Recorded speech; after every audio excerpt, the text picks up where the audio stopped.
guys, welcome and welcome back to my channel. So today I am very excited because it's finally my birthday week and I just get so excited during my birthday week. और ये देखो birthday guest आ भी गया है pimple, but it's fine. So yeah, talking about studies, हमें अपने वही daily targets complete करने हैं, मॉक टेस्ट देना है और बाकी क्वेश्चंस प्रैक्टिस करने हैं. तो सबसे पहले उनके लिए टू डू लिस्ट बना लेते हैं क्योंकि टू डू लिस्ट में थोड़ा लिखा रहता है ना, तो अच्छे से याद रहता है कि क्या क्या चीज़ें करनी है. So let's quickly make a to do list for today.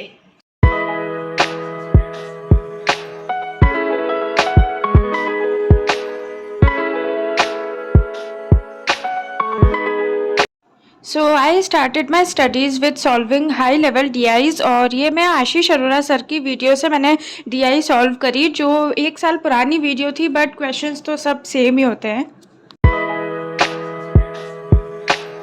मैंने काफ़ी सारे DI के क्वेश्चंस प्रैक्टिस किए थे, रीजनिंग करी थी, तो फिर मैं थक गई थी. तो उसके बाद मैंने चाय बनाई और अपनी फैमिली के साथ एंजॉय करी और उसके बाद ना मैं काफ़ी रिफ़्रेश हो गई थी.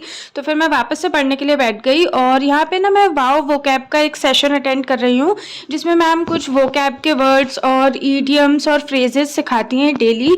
तो वो आई थिंक मतलब 20-25 मिनट का ही सेशन होता है. तो मेरे पास ना एक लिस्ट है, मतलब एक पेपर है, उसमें मैं वोकैब के वर्ड्स ऐड करती रहती हूँ जो जो मुझे नए मिलते हैं. तो वो मैंने करा.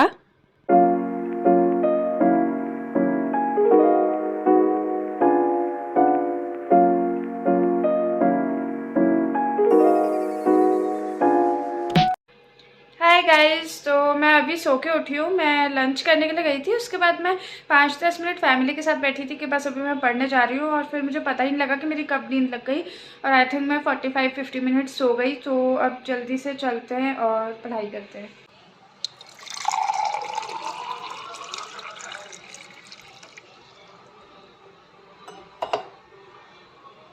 पानी पीने के बाद I started solving floor and flat based puzzles, क्योंकि उनमें डायरेक्शंस दिए होते हैं तो मुझे उनको सॉल्व करने में थोड़ा सा टाइम ज़्यादा लगता है. तो मैं अपनी स्पीड इंक्रीज़ करना चाहती थी, तो मैंने वो वाले क्वेश्चंस प्रैक्टिस करे. Also is it just me जिसको floor and flat based puzzles में टाइम लगता है?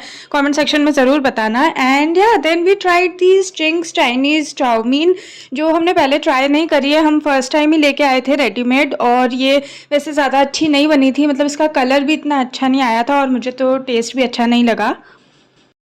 फिर रात में मैंने अपनी वोकैब रिवाइज़ करी, जो वर्ड्स मैंने आज नए लिखे थे उन्हें भी रिवाइज़ करा, और उससे पहले के जो पुरानी वोकैब है वो भी रिवाइज़ करी मैंने वापस.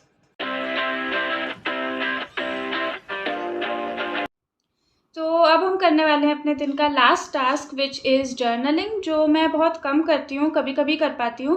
पर जब भी मैं जर्नल करती हूँ ना, उसके बाद मुझे काफ़ी अच्छा पॉजिटिव सा फील होता है. तो कई बार तो नहीं भी कर पाते क्योंकि पढ़ाई भी होती है और भी चीज़ें होती हैं, तो ऐसा लगता है कि ऐसा टास्क है कि करना ही पड़ेगा.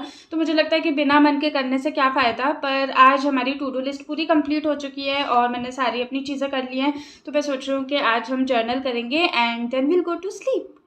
जर्नलिंग में I usually write whatever happen during the day और whatever is going on in my mind at that moment. और अगर नहीं समझ आता है तो फिर मैं पॉजिटिव एफर्मेशंस लिख लेती हूँ, जैसे I am gonna get this job और I am gonna crack this exam and something like that. So that's it for today. I hope you guys liked this video, and if you liked the video then please do like, share, comment and subscribe to my channel, and I'll see you guys in my next vlog. तब तक के लिए bye and happy studying and thank you so much for watching.